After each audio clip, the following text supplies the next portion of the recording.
Hey guys, Tony here at Old Man Wrenching. I've stripped off the cloth cover for the second Magnepan. These are the MG1s, in case you're just joining.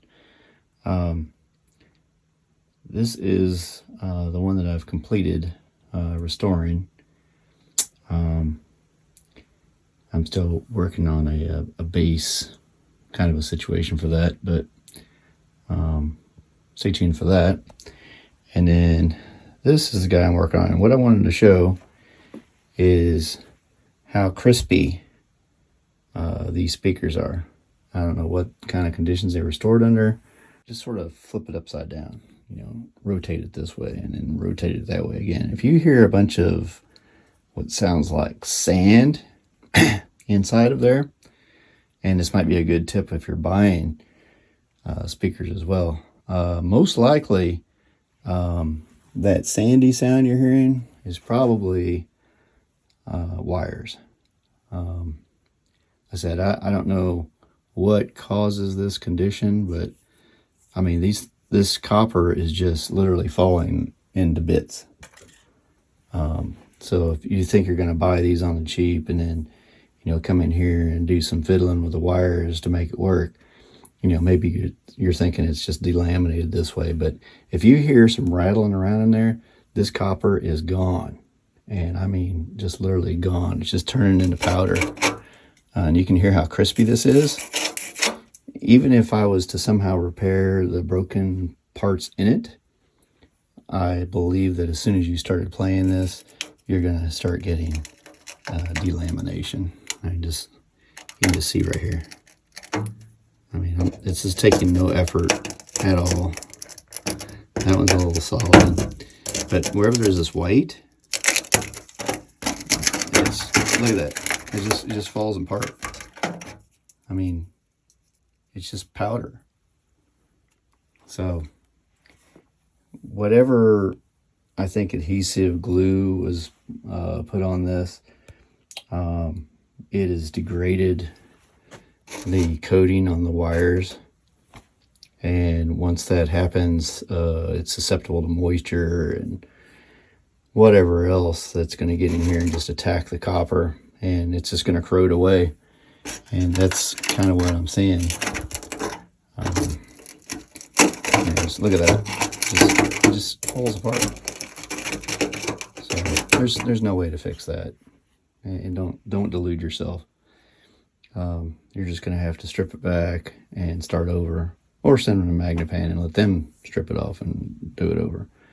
In all honesty, to me, it looks like they could just put in, they could just take this out, put in one of their modern panels and ship it back to you, and they're done. And that's probably why they mention on the thing, are you interested in upgrades? Maybe they'll send you one back that's got the nice foil ribbons. So anyway, I just wanted to share that and just show you how all of this white, that is just corrosion. And wherever there's white, it's just going to fall apart. It's just crumbly. Something to look for if you're purchasing older vintage Magnepans. I don't know if there's any of them out there of this vintage that are not going to have this at this point. But you can fix it. It's very time consuming. It took me 7 days working a couple hours a night, and then probably another 8 hours on a weekend to get this all stripped off and all of that old adhesive removed. It's probably going to depend on how bad your adhesive is. This stuff is crunchy in some spots and dry, but then in other spots it's not. So sometimes it comes off easily and sometimes it doesn't. But you're going to go through quite a bit of cotton swabs and acetone, and I would not do this in an indoor environment, period. I don't care if you've got it in your living room with all the windows open. Don't do it. That acetone is extremely flammable, and you're breathing it in. It's not good for you. So get it outside, and work on it out there. Like I said, I did mine for took me 7 days. And so I would take it outside, I would work on it for a bit and bring it back inside. Now, I was working very carefully because I didn't want to rupture the mylar.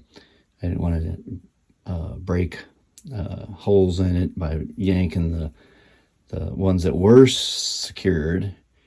You know, you don't want that leftover adhesive that is stuck and you're yanking on it. You don't want to rip a hole in the adhesive or in the mylar. So I don't recommend that. So what I did was just soften it up with some acetone. And once you make a few passes with the acetone on it, this will start to loosen up, and you can kind of just pop it at the side, you know, like that, and it'll break loose, and then you can start pulling it. But if you get to any part where you're pulling it and it doesn't want to come, just stop. You know, come back in, put a little bit more acetone on that area, and then continue on. But you really don't want to, you know, you don't want to damage the mylar. That's the main thing. The other speaker I had was in actually worse shape than this one. I'm not seeing any tears in the mylar on this one, not yet anyway. But what I did discover on the other one, yeah, you see that? This is ridiculous. I don't want to blather on anymore, but I hope it's helpful, and we'll move on to the next phase. Bye.